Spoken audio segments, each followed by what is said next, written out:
नमस्कार साथियों, मैं रवि राजपुरोहित दीक्षा क्लासेस के ऑनलाइन प्लेटफॉर्म में आपका हार्दिक स्वागत करता हूं। साथियों, कल की क्लास का जो हमारा टॉपिक था वो था कांग्रेस से पूर्व राजनीतिक संगठन, यानी कि वो संगठन जो कांग्रेस से पहले हमारे यहाँ के शिक्षित और मध्यम वर्ग के द्वारा स्थापित किए गए थे। और इन संगठनों को स्थापित करने के पीछे हमारे शिक्षित और मध्यम वर्ग की ये सोच थी कि ब्रिटिश शासन के खिलाफ भारत को पहले राजनीतिक शिक्षा दी जाए, ताकि वो ब्रिटिश शासन के खिलाफ संगठन के रूप में एकत्रित हो पाए। तो हमने कल की क्लास में बताया था कि मुख्य रूप से भारत के 3 क्षेत्र थे जहां से ये राजनीतिक संगठन अपना योगदान दे रहे थे। सबसे पहला स्थान था बंगाल, उसके बाद था महाराष्ट्र और तीसरा था मद्रास। इसके अलावा विदेशों में भी कई संगठन स्थापित किए गए थे जो विदेशों में रहने वाले भारतीयों को राजनीतिक शिक्षा प्रदान कर रहे थे। तो कल की क्लास में साथियों हमने जो पढ़े थे वो बंगाल के राजनीतिक संगठन पढ़े थे कि बंगाल में कौन कौन से राजनीतिक संगठन है वो समाज सुधारक और बुद्धिजीवियों के द्वारा स्थापित किए गए थे। तो सबसे पहले हमने ये पढ़ा था कि अगर भारत में राजनीतिक चेतना उत्पन्न करने का श्रेय किसी को दिया जाता है तो राजा राम मोहन राय को दिया जाता है। राजा राम मोहन राय के द्वारा विद्या चर्चा संगठन स्थापित किया गया 1828 में।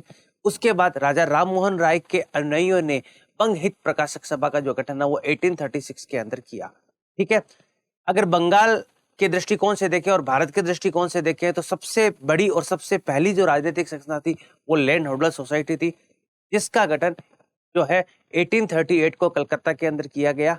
और ये जो स्थापना जो की गई थी उसमें इनके जो सचिव बने थे वो प्रसन्न कुमार ठाकुर जो है वो इनके सचिव बने थे। ठीक है, उसके बाद अगर ये संगठन जो है वो भारत का सबसे बड़ा संगठन था और इसका उपनाम जो है वो जमींदार सभा के नाम से इसको जाना जाता था, क्योंकि इसका जो गठन किया गया था वो जमींदारों के हितों का प्रतिनिधित्व करने के लिए इस संस्था का जो है वो गठन किया गया था, इसलिए इसको जमींदार सभा के नाम से भी जाना गया। उसके बाद जो अगला संगठन हमने पढ़ा था जिसका नाम था बंगाल ब्रिटिश इंडिया कमेटी। तो बंगाल ब्रिटिश इंडिया कमेटी की स्थापना 1843 के अंदर जॉर्ज थॉमसन के द्वारा की गई थी।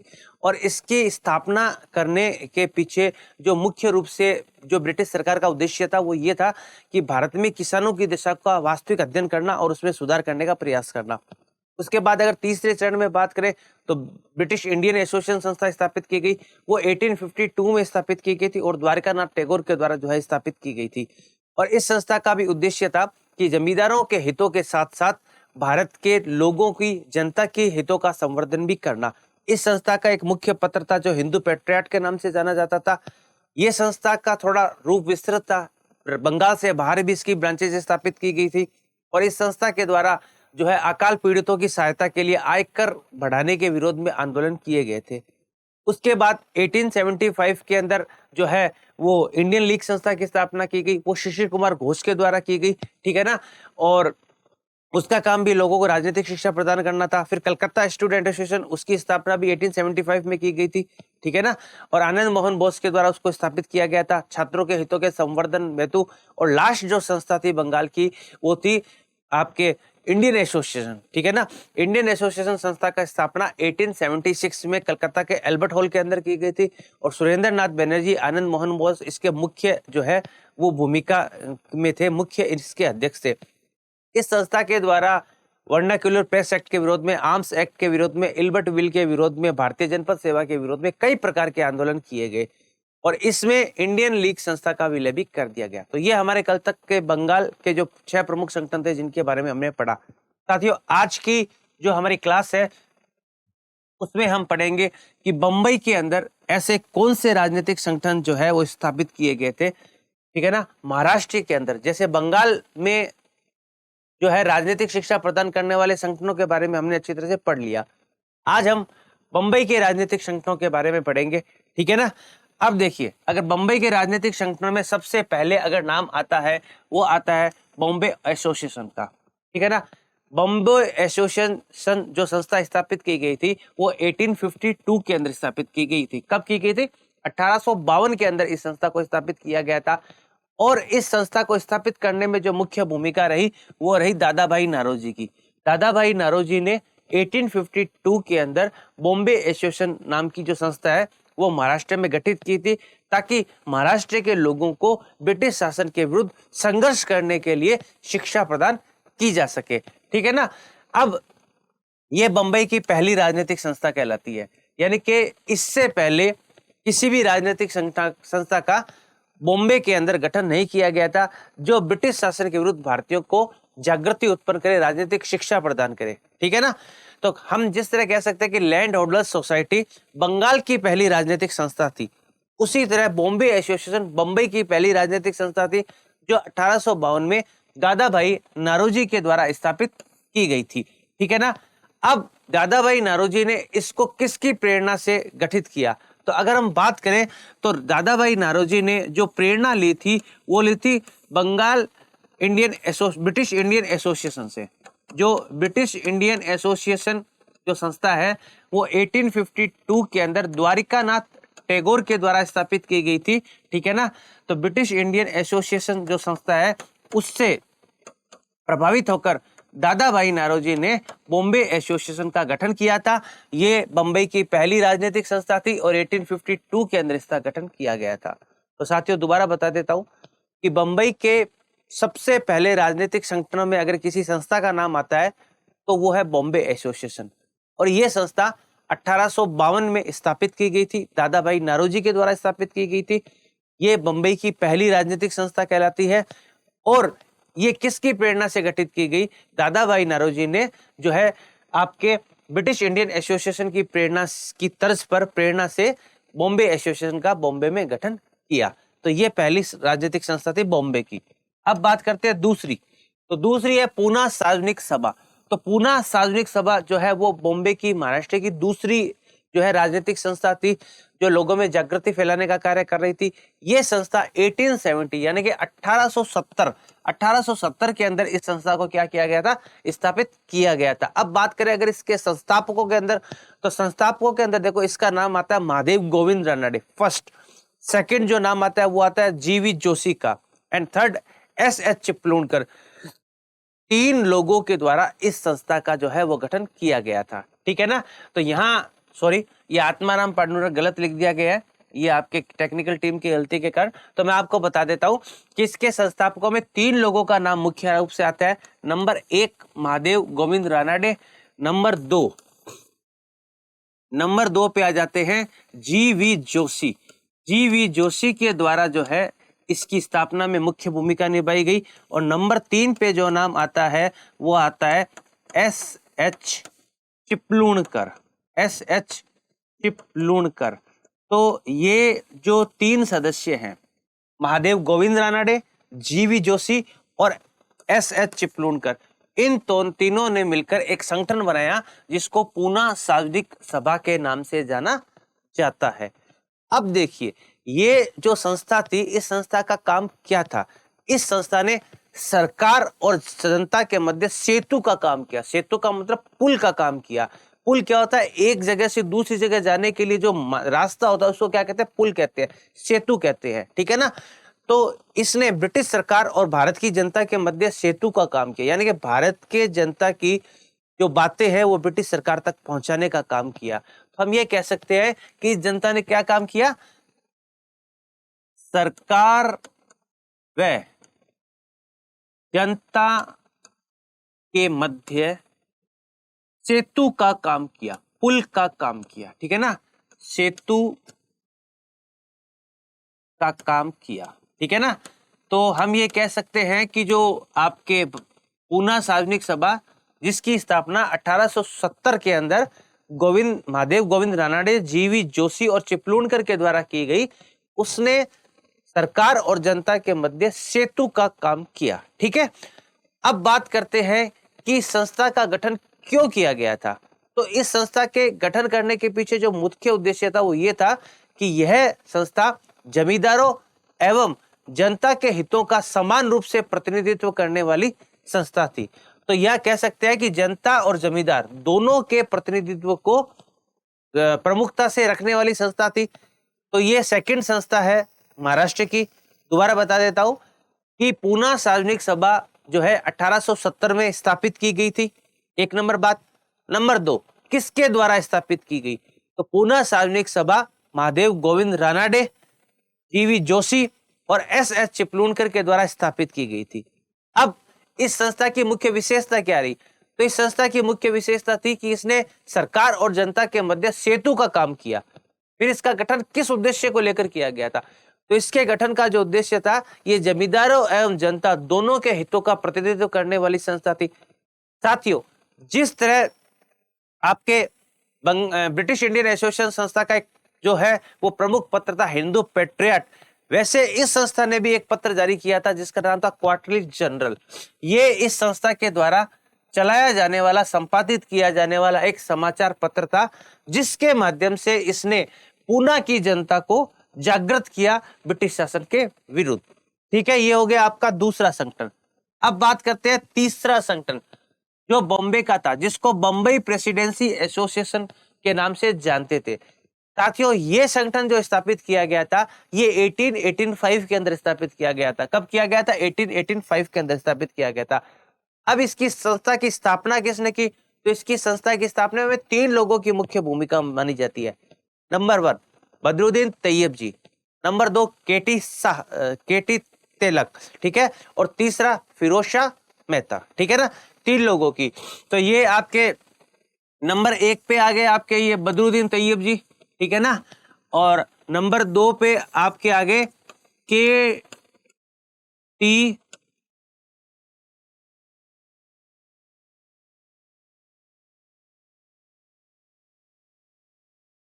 नंबर 2 पे आगे आपके के तेलंग, ठीक है, और नंबर 3 पे आपके आगे फिरोज शाह मेहता, फिरोज शाह मेहता। तो साथियों, ये 3 व्यक्ति है, बदरुद्दीन तैयब जी, केटी तिलक और फिरोज शाह मेहता। इन तीनों ने मिलकर जिस संस्था का गठन किया उसको बम्बई प्रेसिडेंसी एसोसिएशन के नाम से जाना जाता है, जो 1885 के अंदर स्थापित की गई थी। अब इसके स्थापित करने के पीछे जो मुख्य उद्देश्य था वो यही था कि बम्बई की जनता को राजनीतिक शिक्षा प्रदान करना। यानी कि उद्देश्य क्या था? राजनीतिक शिक्षा प्रदान करना। यानी कि राजनीतिक शिक्षा प्रदान करने के उद्देश्य से जो है बम्बई प्रेसिडेंसी एसोसिएशन का गठन किया गया था। तो देखो साथियों, महाराष्ट्र के जो संगठन हैं जिनका कांग्रेस की स्थापना से पहले गठन किया गया था, तो उनमें 3 संगठनों का नाम मुख्य रूप से आता है। नंबर 1 बॉम्बे एसोसिएशन, जो 1852 में दादा भाई नारोजी के द्वारा स्थापित की गई थी। ये बम्बई की पहली राजनीतिक संस्था थी और बंगाल इंडियन एसोसिएशन से प्रभावित होकर, ब्रिटिश इंडियन एसोसिएशन से प्रभावित होकर आपके दादा भाई नारोजी ने बॉम्बे एसोसिएशन का गठन किया था। दूसरे नंबर पर अगर किसी संस्था का नाम आता है तो वो संस्था है पूना सार्वजनिक सभा, जिसका गठन 1817 के अंदर किया गया था और गठन करने वालों में जो मुख्य भूमिका थी महादेव गोविंद रानडे, जी.वी. जोशी और एस.एच. चिपलूणकर, इन तीनों के द्वारा किया गया था। इस संस्था ने एक समाचार पत्र प्रकाशित किया क्वार्टरली जनरल, एंड इस संस्था ने जनता व सरकार के मध्य सेतु का काम किया और जनता और जमींदारों के हितों को प्रतिनिधित्व करने वाली संस्था के नाम से इसको माना जाता है। तीसरे नंबर जो संस्था बनी वो बनी बम्बई प्रेसिडेंसी एसोसिएशन, जो 1885 के अंदर स्थापित की गई थी। 3 लोगों की इसकी मुख्य भूमिका रही, बदरुद्दीन तैयब जी, केटी तेलंग और फिरोज शाह मेहता। इसने भी जनता को राजनीतिक शिक्षा प्रदान करने का कार्य किया। तो हम कह सकते हैं कि बॉम्बे के 3 संगठन थे। First Bombay association, and second आपके कौन सा नाम आ जाएगा? सेकंड के अंदर नाम आ जाएगा पूना सार्वजनिक सभा, एंड थर्ड के अंदर नाम आ जाएगा बम्बई प्रेसिडेंसी एसोसिएशन। तो यहाँ आपके महाराष्ट्र के बॉम्बे के राजनीतिक संगठन कंप्लीट हो गए। अब तीसरे नंबर पर जो नाम आता है, तीसरा स्थान, यानी कि हमने सबसे पहले बंगाल के राजनीतिक संगठनों का अध्ययन किया, उसके बाद बंबई के राजनीतिक संगठनों का अध्ययन किया। अब हम कर रहे हैं मद्रास के राजनीतिक संस्थाएं। मद्रास की कौन कौन सी राजनीतिक संस्थाएं थी जो मद्रास के लोगों के अंदर ब्रिटिश शासन के विरुद्ध अलग जगाने का कार्य कर रही थी? तो इसमें साथियों सबसे पहले जो नाम आता है वो आता है मद्रास नेटिव एसोसिएशन का। देखो, मद्रास नेटिव एसोसिएशन संस्था जो स्थापित की गई थी वो 1852 के अंदर स्थापित की गई थी। तो यहाँ आपके देखो, मैं आपको बताना चाहता हूं कि आपके एक जो कॉमन हो जाता है। देखो, ब्रिटिश इंडियन एसोसिएशन संस्था 1852 को स्थापित की गई थी, बॉम्बे एसोसिएशन संस्था 1852 को स्थापित की गई थी, और मद्रास नेटिव एसोसिएशन संस्था 1852 को स्थापित की गई थी। तो ये तीनों संस्थाएं एक ही सन में स्थापित हुई है। अब इसकी स्थापना करने वाला जो व्यक्ति है उसका नाम है गुजलू नरसूद चेट्टी, गुजलू लक्ष्मी नरसूद चेट्टी। इस व्यक्ति के द्वारा इस संगठन की स्थापना की गई थी। और इस संस्था के द्वारा क्या किया गया था, जो 1857 का भारत में विद्रोह हुआ था उसकी क्या की गई थी, आलोचना की गई थी। मैंने आपको 1857 का विद्रोह पढ़ाते वक्त ये बताया था कि ये जो विद्रोह है वो उत्तर भारत तक सीमित रहा था और दक्षिण भारत में इसकी जो भूमिका थी वो एकदम नगण्य थी, नहीं के बराबर थी, ठीक है ना। तो यह विद्रोह अखिल भारतीय स्वरूप के ऊपर नहीं फैला था। तो मद्रास नेटिव एसोसिएशन जिसकी स्थापना 1852 को गुजलू लक्ष्मी नरसूद चेट्टी के द्वारा की गई, इस संस्था के सदस्यों के द्वारा 1857 के विद्रोह की आलोचना की गई थी, ठीक है ना। तो ये मद्रास नेटिव एसोसिएशन मद्रास की पहली राजनीतिक संस्था थी, ठीक है। उसके बाद बात करते हैं मद्रास महाजन सभा।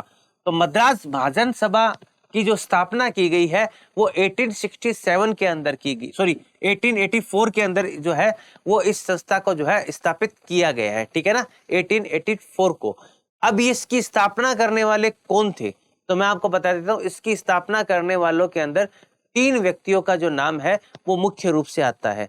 Number 1 Subramaniam Iyer, number 2 Anand Charlu and number 3 M.V. Raghavachari.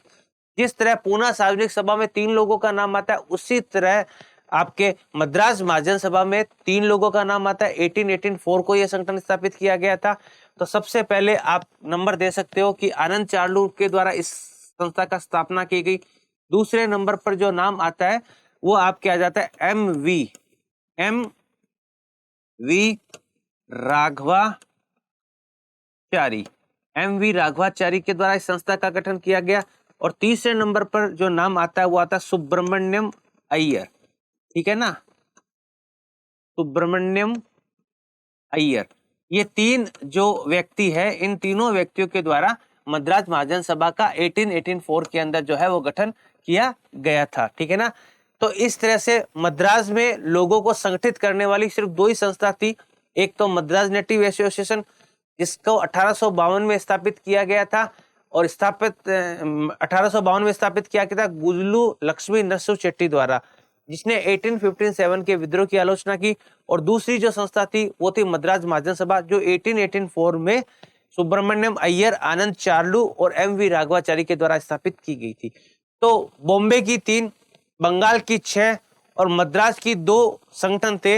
ये संगठन इन तीनों एरियाज के अंदर, भारत के ये 3 बड़े एरिया थे, बंगाल, महाराष्ट्र एंड मद्रास, इन तीनों एरियाज के लोगों को ब्रिटिश शासन के विरुद्ध संगठित करने का कार्य किया, राजनीतिक शिक्षा देने का कार्य इन तीनों संगठनों के द्वारा किया गया था। तो अभी तक तो हमने सिर्फ भारत के संगठनों के बारे में पढ़ा कि भारत में ऐसे कौन से संगठन कांग्रेस से पहले स्थापित हुए थे। अब हम अध्ययन करेंगे विदेशों में जो संगठन स्थापित किए गए थे, यानी कि विदेशों में जो भारतीय रह रहे थे उन भारतीयों को ब्रिटिश शासन के विरुद्ध जो है अवगत कराने के लिए, ब्रिटिश शासन की दुर्दशा का अध्ययन करवाने के लिए जो संगठन स्थापित किए गए थे वो कौन कौन से संगठन थे, ठीक है ना। तो देखिए, अब है विदेशों में राजनीतिक संगठन, यानी कि ऐसे कौन से संगठन हैं जो विदेशों में स्थापित किए गए थे। तो ये मुख्य रूप से हमारे सामने जो मैप है वो लंदन का मैप है, ठीक है ना। तो जो विदेशों में सबसे पहले स्थापित किए गए संगठन थे वो सभी लंदन में स्थापित किए गए थे, ठीक है ना। तो लंदन में जो संगठन स्थापित किए गए थे उसमें सबसे पहले किस संगठन का नाम आता है, London India committee, London India committee संस्था का नाम आता है। और ये जो संगठन स्थापित किया गया था वो 1862 के अंदर स्थापित किया गया था, 1862 के अंदर स्थापित किया गया था। और पुरुषोत्तम मुदालियर के द्वारा इस संगठन की जो है वो स्थापना की गई थी। अब इस स्थापना करने के पीछे उद्देश्य क्या था कि लंदन में जो भारत की जनता रह रही है उन भारतीयों को ब्रिटिश शासन के विरुद्ध संगठित करना, ठीक है ना। ब्रिटिश शासन के विरुद्ध संगठित करने के लिए लंदन में पुरुषोत्तम मुदालियर के द्वारा जो है वो लंदन इंडिया कमेटी संस्था की स्थापना की गई। तो इसकी स्थापना की गई, अगर अवधि काल की बात करें तो 1862 के अंदर यह संस्था स्थापित की गई है। और किसके द्वारा स्थापित की गई है, पुरुषोत्तम मुदालियर के द्वारा की गई है। और कहाँ स्थापित की गई है इसकी स्थापना, लंदन के अंदर इस संस्था को स्थापित किया गया है। तो विदेशों में स्थापित कह सकते हैं पहला राजनीतिक संगठन था। यानी कि विदेशों में स्थापित प्रथम राजनीतिक संगठन, विदेशों में स्थापित प्रथम राजनीतिक संगठन। ठीक है, तो यानी कि विदेशों में स्थापित अगर पहला राजनीतिक संगठन है तो वो है लंदन इंडिया कमेटी, जिसकी स्थापना 1862 में पुरुषोत्तम मुदालियर के द्वारा की गई। और स्थापित करने के पीछे जो मुख्य उद्देश्य था वो ये था कि लंदन में रह रही जनता को ब्रिटिश शासन के विरुद्ध संगठित करना। तो ये पहला संगठन है विदेशों में स्थापित, और ये पुरुषोत्तम मुदालियर है जिसकी इमेज आपके सामने है। उसके बाद जो दूसरा संगठन था उसको ईस्ट इंडिया एसोसिएशन के नाम से जानते हैं, और ये 1865 के अंदर स्थापित हुआ था। दादा भाई नारोजी के द्वारा इस संगठन को स्थापित किया गया था। देखो साथियों, ब्रिटिश सरकार भारतीय मामलों में सलाह सिर्फ मुख्य रूप से 3 व्यक्तियों से लेती थी। राजा राम मोहन राय से ब्रिटिश संसद है वो भारतीय मामलों में सलाह लेती थी। नंबर 2 दादा भाई नारोजी से ब्रिटिश मामलों में सलाह लेती थी। थर्ड मोतीलाल नेहरू से भी ब्रिटिश सरकार भारतीय मामलों में सलाह लेती थी। ठीक है ना, तो दादा भाई नारोजी, यानी कि हम ये कह सकते हैं कि दादा भाई नारोजी ने लंदन के अंदर जो है वो 1865 के अंदर ईस्ट इंडिया जो है वो एसोसिएशन की स्थापना की। 1866 के अंदर, माफी चाहूंगा, एक सेकेंड माफी चाहूंगा।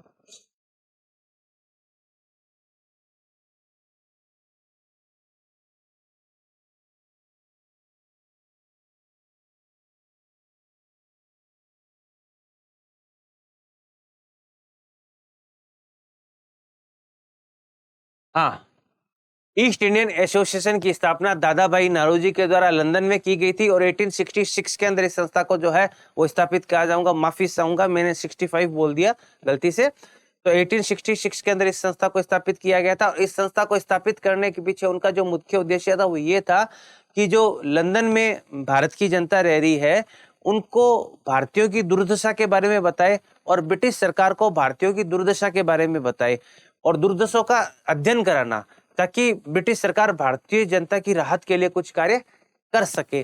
तो इस तरह से ये जो है वो 2 संगठन मुख्य रूप से बने विदेशों के अंदर। पहले लंदन इंडिया कमेटी बना 1862 में, पुरुषोत्तम मुदालियर के द्वारा स्थापित किया गया था, जो लंदन में रह रहे भारतीय लोगों को ब्रिटिश शासन के विरुद्ध जागृति उत्पन्न करने का कार्य कर रहा था। दूसरा, दादा भाई नारोजी के द्वारा 1866 के अंदर लंदन ईस्ट इंडिया एसोसिएशन संस्था की स्थापना की गई, जिसका उद्देश्य जब भारतीय जनता की दुर्दशा के बारे में ब्रिटिश सरकार को अवगत कराना, वहां के भारतीयों को अवगत कराना, ताकि ब्रिटिश सरकार उनके राहत के लिए कुछ कार्य कर सके। तो ये 2 संगठन विदेशों में स्थापित हुए थे, जो विदेशों में रहे भारतीय लोगों को जागृति उत्पन्न करने का कार्य कर रहे थे। अब देखो, अब घटना क्या घटित होती है कि 1883 के अंदर ब्रिटिश सरकार के द्वारा इल्बर्ट बिल पेश किया जाता है। अब देखो ये इल्बर्ट बिल क्या है। इल्बर्ट बिल के अंदर क्या होता है कि अगर किसी ये कह सकते हो कि भारतीय न्यायाधीशों के द्वारा की जाने वाली सुनवाई से संबंधित था, यानी कि जो कोर्ट था, कोर्ट के अंदर अगर भारतीय कोई अपराध करता तो ब्रिटिश न्यायाधीश के द्वारा उसे सजा प्रदान की जाती थी। लेकिन अगर कोई ब्रिटिश व्यक्ति अपराधी करे और अगर न्यायाधीश भारतीय है तो इसको अंग्रेजों ने स्वीकार नहीं किया, यानी कि किसी भी ब्रिटिश अपराधी को भारतीय न्यायाधीश के द्वारा जो सजा का दंड दिया जा सकता है, ऐसा प्रोविजन इल्बर्ट बिल के अंदर किया गया था कि कोई भी भारतीय न्यायाधीश जो है वो ब्रिटिश को सजा का प्रावधान कर सकता है एज ए न्यायाधीश के रूप में। अगर वो भारत न्यायाधीश के रूप में नियुक्त किया गया है किसी भारतीय को, तो वो ब्रिटिश मामलों में ब्रिटिश अपराधी को सजा का प्रोविजन कर सकता है, ऐसा इसमें प्रोविजन था। तो भारतीयों ने इस बिल का क्या किया, स्वागत किया। लेकिन अंग्रेजों के द्वारा इस बिल का विरोध किया गया, ठीक है ना, क्योंकि वो किसी भारतीय न्यायाधीश से सजा प्राप्त करना नहीं चाहते थे। तो इल्बर्ट बिल के विरोध में क्या हुआ, जो आपके जितने भी भारत के राजनीतिक संगठन थे, बंगाल के, बंबई के, मद्रास के, उन सभी राजनीतिक संगठनों का जो है एक सम्मेलन है वो बुलाया गया। लेकिन आपको मैं बता दूं, ये जितनी भी संस्थाएं थी जो अलग अलग क्षेत्र में स्थापित हुई थी, ये सभी संस्थाएं ठीक है क्षेत्रीय स्तर पर लोगों को जो है वो जागृत कर रही थी ब्रिटिश शासन के विरुद्ध। लेकिन अभी भी हमें एक ऐसी संस्था की आवश्यकता महसूस हो रही थी, जो पूरे भारत का प्रतिनिधित्व करती हो, जिसमें पूरे भारत के लोग शामिल हो, जो अखिल भारतीय स्वरूप की संस्था हो। तो कह सकते हैं इन संस्थाओं ने एक अखिल भारतीय संस्था स्थापना करने की दिशा के अंदर एक भूमिका का निर्वहन किया, जिसका अगला प्रयास हम भारतीय राष्ट्रीय कांग्रेस की स्थापना को मान सकते हैं। तो साथियों, आज के वीडियो में हमने बम्बई के राजनीतिक संगठन, मद्रास के राजनीतिक संगठन और विदेशों में स्थापित किए जाने वाले राजनीतिक संगठनों के बारे में अध्ययन किया, ठीक है ना। मुंबई की राजनीतिक संगठनों के अंदर बॉम्बे एसोसिएशन और आपके पूना सार्वजनिक सभा एंड थर्ड जो थी वो बॉम्बे प्रेसिडेंसी एसोसिएशन थी। मद्रास के राजनीतिक संगठनों में मद्रास नेटिव एसोसिएशन और मद्रास महाजन सभा थी।